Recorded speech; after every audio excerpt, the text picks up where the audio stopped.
Hey, it's Craig. I just wanted to let you know that you can listen to Canadian History X early and ad-free on Amazon Music, included with Prime. Greetings and welcome to another episode of Canadian History X. If you'd like, you can support the podcast for as little as $3 a month. Just go to patreon.com/CanadaEHX. You can also donate to the podcast by going to CanadaEHX.com and clicking donate. Don't forget, I have two other podcasts out there, From John to Justin, which releases every single Friday, and Canada's Great War, which releases every single Sunday. I'd also like to say thank you to Sean Reddington, who gave a donation to the podcast. I really do appreciate it. I do this full time, and every dollar you give helps keep all of it going. If you want to email me, you can at craig@canadaehx.com. You can also find me on Twitter at Craig Baird, CraigBaird, and you can find me on Instagram. Just search for Bairdo37. Today I'm speaking with John Boyko, who recently wrote a book called The Devil's Trick, an excellent book that looks at Canada's involvement in Vietnam. We often think that Canada wasn't involved in Vietnam, but we were. Thousands of Canadians actually enlisted to fight overseas, and Canada was involved in various ways, from the humanitarian to literally providing weapons. So we're going to talk about that and his fantastic book that looks at that history. So let's get right to it. The first question is, what kind of inspired you to write this book? Well, what inspired me really was the book that I had written about the American role the Canadian role in the American Civil War. It was called Blood and Daring. It came out in 2013. And the next book I wrote was about Diefenbaker and Kennedy and Pearson. It was called Cold Fire, and it was about Kennedy's influence on Canada. Mm-hmm. And something that I found when I was in the Kennedy archives in Boston was Kennedy coming to Diefenbaker and asking him to help out more with the Vietnam War. And I thought, well, that's interesting that Canada's involved with the Vietnam War and Kennedy wants it to be more. And then I found that when Pearson was elected prime minister, he went down to Kennedy's family home, and Kennedy asked Pearson, what do you think I should do about Vietnam? And Pearson told him, I should get out. Mm-hmm. And Kennedy said, well, any fool knows that. It's how. And so it was those bits of information about Vietnam that led me to explore, well, I knew about draft dodgers and I knew about a couple of other things, but there seems to be something deeper here that I'm missing. And so that led me to write the book about Canada's role in the Vietnam War. One thing that you do touch on in the book, especially early on, is Canada kind of had like this 1927 New York Yankees diplomats, our golden age of diplomats, the Pearson, all of these wonderful people, and you do touch on some like Sherwood Lett and others. Why do you think Canada, we don't really know a lot about, other than Pearson, these people who had a very large impact on the world through the 1950s especially? Well, part of what you touch on in a number of items in your podcast, which I think is excellent, by the way. I listen to it a lot. Is we have in Canada this humility that anytime that we do something great, it's almost like it's our job to degrade it and pull the people down who were part of it, or to apologize for it. Rick Mercer once said that there should be a sign on the Rainbow Bridge coming over from the United States at Niagara Falls that says, "Welcome to Canada, we're sorry." And so part of it is that. Another part, I believe, and part of what you are addressing with your podcast and what I'm trying to do with my books, is to let people know that we have more of a history, a deeper history, a more interesting history than I think a lot of people realize. And I think it is those two elements that led us as Canadians to simply say that, well, after the Second World War, Canada sort of went back into its corner and the big boys took over. Well, that really was not the case. Our golden age of diplomacy, we were, as the phrase often says, punching far above our weight. Mm-hmm. Absolutely. One thing I have found with the podcast is Canadians have this view of us as very different from the reality. Slaves escaped to Canada, but we ignore the fact that we had slavery. And then there's other things with the Indigenous and such. But especially with the Vietnam War, in Canada, we tend to think, well, we didn't participate in the Vietnam War, we didn't fight in the Vietnam War. But like you say in your book, and it's hard to kind of quantify the numbers, but as many as 30,000 Canadians fought in the Vietnam War. That's more than fought in Korea. So why do you think we have this view of, well, we didn't really fight in the Vietnam War. That was America's mistake. Not we weren't involved in that. Yeah, and it is really interesting. And you're right about the numbers. It's hard to figure out exactly how many Canadians fought in the Vietnam War. It's around 20,000. The reason that we can't know it for sure is many were dual citizens. Many were Canadians who were living in the United States and signed up as Americans. Many who signed up as Canadians then changed their citizenships and became Americans. So it's difficult to know exactly how many Canadians, just like in the American Civil War, it's difficult to know exactly how many Canadians, but it's around 20,000 people, a little bit more, a little bit less. Some people say as it could be as high as 40,000. And it's also difficult to know exactly how many Canadians died in that war, but we know that there are between 1 and 200 Canadians on the Vietnam Wall who gave their lives in the Vietnam War. And so it is really interesting. What I found really interesting is that I was able to speak to a number of Canadians who fought in the war. And one of them I feature in the book, Doug Carey, who lives outside of Ottawa in a place called Carleton Place, who said that, and this was the most common reason, and it was twofold. One, we were in a war against communism, and here's where communism needed to be taken on. So we are fighting, in a sense, for Canada because we are part of the war against communism. The second reason that a number of people, and Doug Carey told me was his primary reason, is that they grew up in the 1950s and 60s when almost every adult that they knew, every adult male they knew, fathers, uncles, teachers, everybody around town, had fought in the Second World War, had fought in the Korean War. And so therefore, joining and fighting was just something that was expected. Canada was not involved in a war. So therefore, the Vietnam War was the only war going on. And they fought in Vietnam for essentially those two reasons. And you kind of touch on it here, but one of the most shocking things in the book was the fact that the Legion wasn't really recognizing the veterans of the Vietnam War. Why do you think there was this resistance to recognizing veterans and those who fought essentially for another country, but they were still Canadians? Why is there this resistance to recognizing them?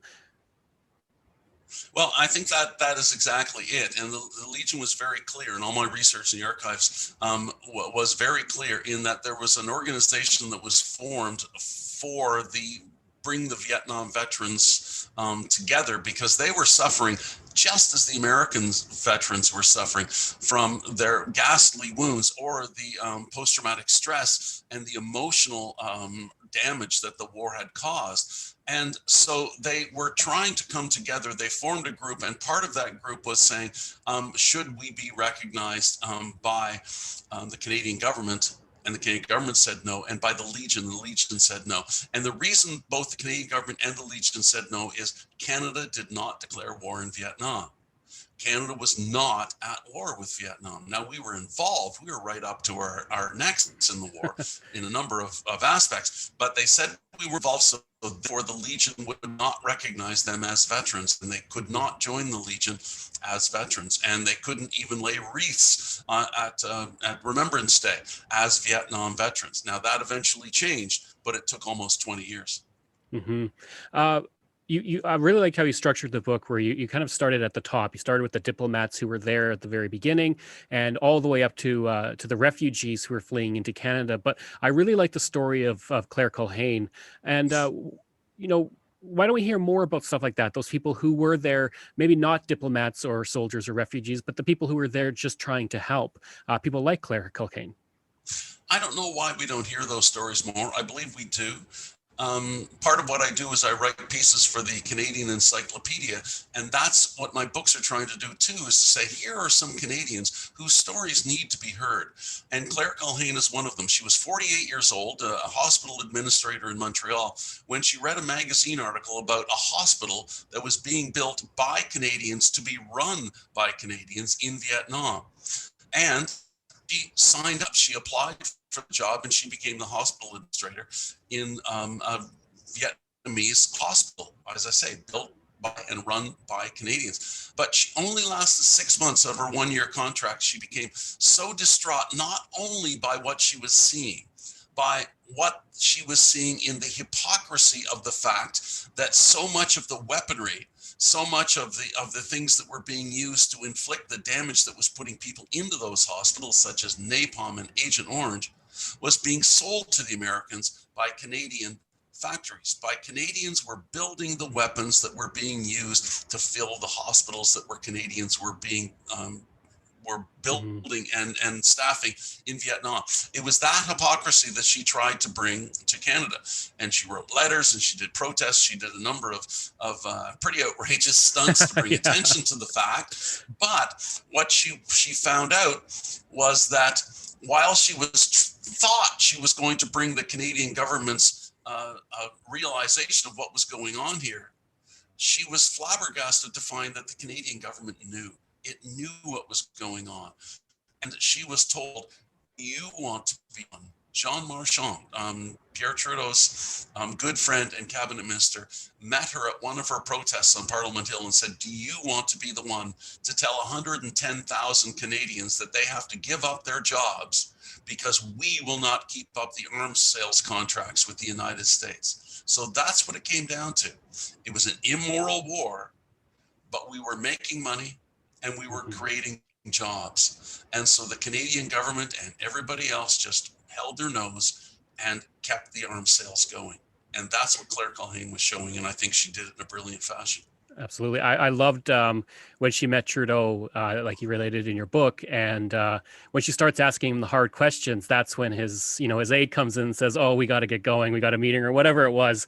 I thought that was just perfect. She didn't care that he was the prime minister. She was going to confront him with what she wanted, what she believed in, and Exactly. that's really a great And thing to see.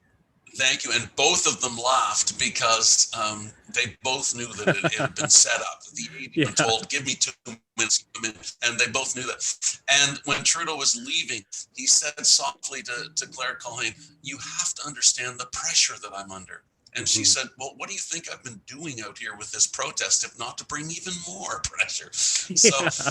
but it was interesting that that Canada's involvement with Vietnam involved Diefenbaker and Pearson Mhm. and Trudeau. It was not one prime minister. It was not one party. It was the Conservatives and Liberals. They were all in it. And even before that, it was Saint Laurent that sent the first diplomats in 1954. I don't want to say that we ignored it, but why don't we know more about the fact that Canada, not talking about the troops or the diplomats, but that we did participate in other ways with the war, like, manufacturing Agent Orange. Most people will know what Agent Orange is, or napalm and such, but we don't really talk about the fact that we were manufacturing it, we were providing the United States with it, so we were having a hand in the Vietnam War in that regard. Why don't we focus more on that? Is it something that we kind of want to forget, or is it just something that hasn't really been talked about? Well, Canada, we're a country, but we're also a conversation. And basically, like every country, we are having a conversation about who we are and who we have been and who we wish to be. We have conversations. The Americans tend to yell at each other in their conversations. That is going on right now. But that conversation, um, it's like conversations like this that hopefully people will listen to as Mhm. books that I write and that other people write and films. And that conversation is no matter who brings attention to various aspects, me and this podcast bringing attention to the arms sales that happened in the Vietnam War, it is if Canadians wish to participate in that conversation, to listen to what is being said, and to ask the next question. Right now, we are selling arms to Saudi Arabia that are being used in the war in Yemen. Mhm. Another immoral war that the UN has condemned, that Amnesty International condemned. And it's in the newspapers, and people talk about it, but not very much.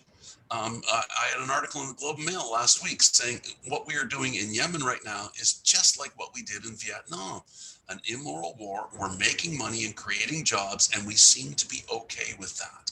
So it's not just having conversations about Vietnam, which I'm trying to bring up with this book, but what I'm trying to bring up with The Devil's Trick, the book, is to say those conversations still need to happen because the same questions need to be asked.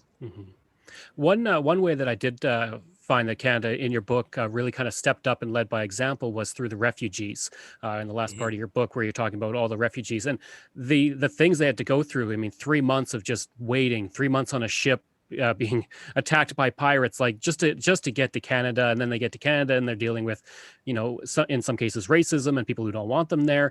But do you feel like Canada was made a better place because we did open our doors? We did let in, tens of thousands of these refugees and provide them with a place where they can live and prosper and own businesses and whatnot? I really do. And what is interesting is that earlier in the book, I talk about the 30,000 or so draft dodgers and deserters that came north, all of the young men and lots of young women with them who didn't want to, Americans who didn't want to participate. And Canada, the Canadians really needed to think about, do we want these Americans here? Because they were blending in with the young people with 1960s with their long hair and weird clothes and weird music I still listen to, by the way. And they were saying, Canadians need to say, do we want these Americans? And the majority did not want them. And when, as you say, we decided that we would bring all kinds of they were incorrectly but conveniently called Indo-Chinese because they were from Vietnam and Laos and Cambodia. Thousands were trying to escape the madness of the post-war years. We had to decide, do we want these people here? We had government leaders, church leaders, and many community leaders, many well-meaning individuals that said yes and did all they could to support them with money and other supports to find them housing and clothes and jobs and all the rest that they needed.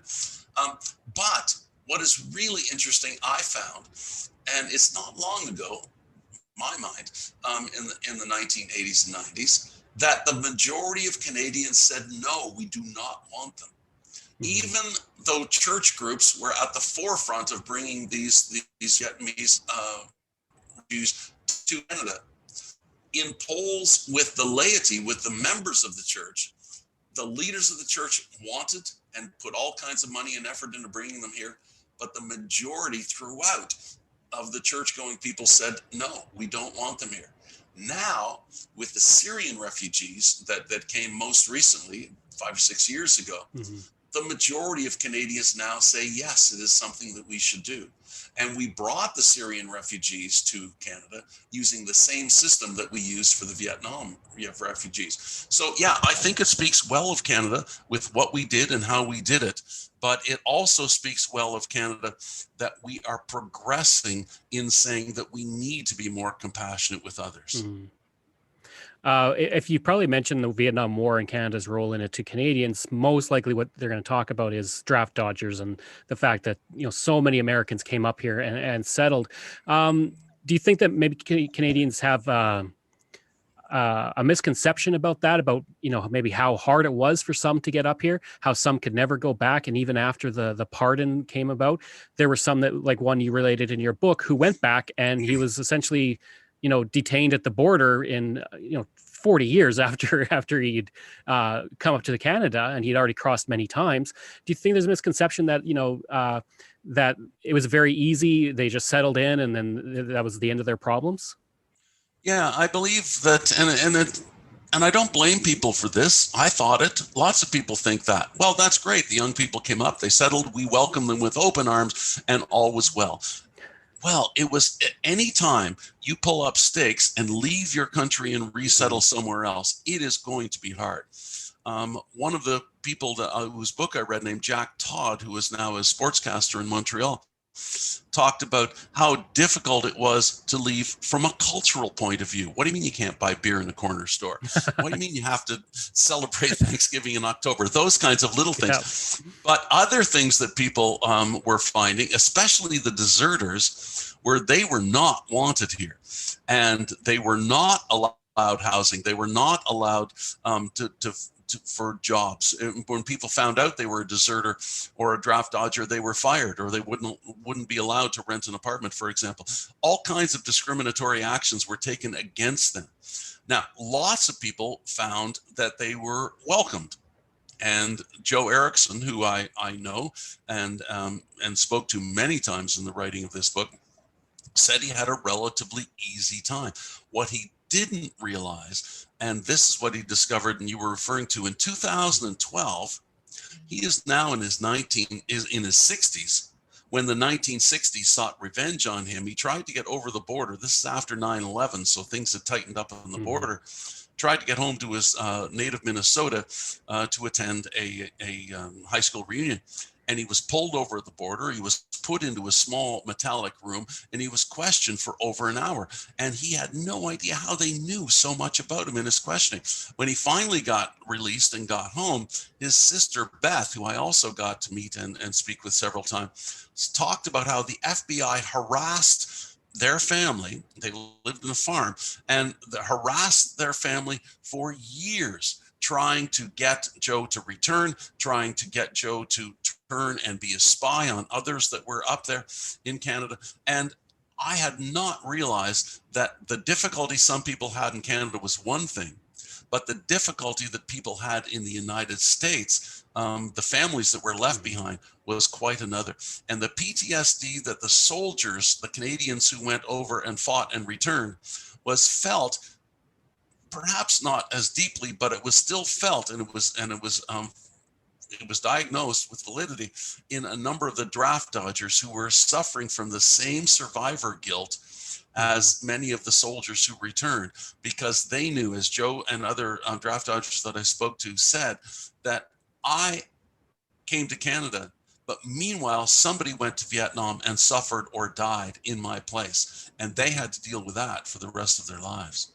And with the PTSD, when you talk about Doug Carey and how he's golfing, and sometimes he'll kind of catch a glimpse of something in the trees, and it'll bring back, even though it's 40, 45 years ago for him, it'll bring back the thought that there's somebody in those trees. There might be booby traps in those trees. And, we think that, well, time heals all wounds, but in many cases, especially with something like Vietnam, it goes on for the rest of your life, and you have to find a way to work with it. Exactly. And he talked about the groups that he was with these Vietnam vet groups that formed in Canada, and the help he got from a doctor in Montreal that he traveled to see. And this was very, very common among all the Canadian soldiers who fought in Vietnam, the American soldiers as well, but the Canadian soldiers as well. Doug Carey told me one day he was walking in the street, and there was a bus that backfired, and he leapt over a hedge and onto a person's lawn and lied there just shaking with his heart racing and and he thought I thought I was going to have a heart attack. He said, well, see, that kind of stuff stayed with him forever. And I read account after account of people who came back and their family broke up, their marriages broke up, they had trouble finding or keeping jobs, the suffering that went on after they got back. And the trick was, as we've discussed before, they were getting no help from the Canadian government, no help from the Legion. They had to form support groups among themselves to try to get the supports that they needed to get through this. And this question can be kind of hard to answer because it's kind of speculative, but if Canada wasn't involved in the 1950s and early 1960s through those diplomats and being in South Korea, would the war have turned out different? Did we have a positive impact, at least early on, in trying to mitigate the war, and maybe when it would break out or how bad it would be? We had a chance that was lost in when the Vietnam War was not even beginning in the way that we think about it, with the American soldiers in there. In 1954, when the French decided to finally leave their colony and go home, the Canadians were asked to form a group called the International Control Commission that was made up of Poland, the communist country, India, the independent country, non-aligned country, and Canada, the Western country. And what we did is our soldiers and our diplomats were there from 1954, basically to the end of the war, but their most active period in 1954 when the French were leaving, when people from the north who wanted to come south or south wanted to go north were allowed to do and help. And Canada did a great deal of good in helping people to move when they wanted to move, to make sure that the French left, to make sure that both sides sort of played well. Now, did they always obey the rules? Of course not. And there was violence and it was horrible, but it was better than it would have been. And that was when Sherwood Lett was leading the Canadian contingent. And so we did good there. The second way that I think we did well, and maybe you were going to bring him up, but I'll bring him up now, is a man by the name of Blair Seaborn. Yeah. And Blair Seaborn was a Canadian diplomat who I got to meet. I went to Ottawa and met him. He was in his 90s. He's subsequently died, but he was in his 90s, but still very with it. And he told me his story, which I had read before, about the fact that in 1964, before the Americans went in a big way, President Johnson decided that he didn't want this war. This war could not escalate. And so he needed some way to speak to the North Vietnamese, and he chose Canada to act as an intermediary. And there was Blair Seaborn, who went and met with the vice president of the prime minister of North Vietnam, and they made a deal. They made a deal by which the Americans could leave. They had advisors there, about 2,500 advisors at the time, and they would leave and there would be peace in Vietnam. Blair Seaborn wrote cables back to Washington and Ottawa and said, here's the deal, and there will be no war. There will be no bloodshed. If you don't take this deal, the North Vietnamese will win. They'll win eventually, no matter how many bombs, how many troops, they'll win. What is interesting is that Johnson turned it down. The troops came in and we had the war that we all know. In 1973, when President Nixon signed the Paris Agreement that ended the war in January 1973, it was almost identical to the deal that Blair Seaborn had presented in 1964. So a long answer to your short question is that Canada did good in Vietnam in the early years, in the 1954, 55, 56, in mitigating what could have been an absolute disaster. And Canada could have done well if Johnson and his advisors had chosen to listen to that Canadian diplomat, Blair Seaborn, and ended the war before it began. Without a doubt. And then the last question is, if people want to find the book, I know you're on Twitter because we both follow each other. Yes. So, your Twitter handle, where people can find you, where they can find the book, website, anything like that. Well, my website is johnboyko.com.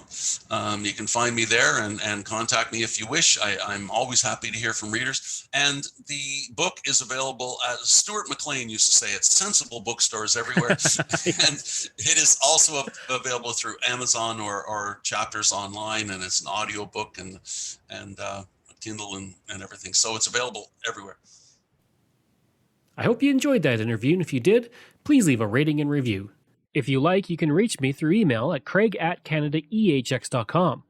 You can also visit my website where you'll find hundreds of articles on Canada's history as well as all my podcast episodes. Just go to canadaehx.com. And don't forget, you can support the podcast through Patreon. There are multiple tiers to choose from, all with great benefits. You can support the podcast for as little as $3 a month, just like all of these wonderful patrons have, and I apologize if I mispronounce any names.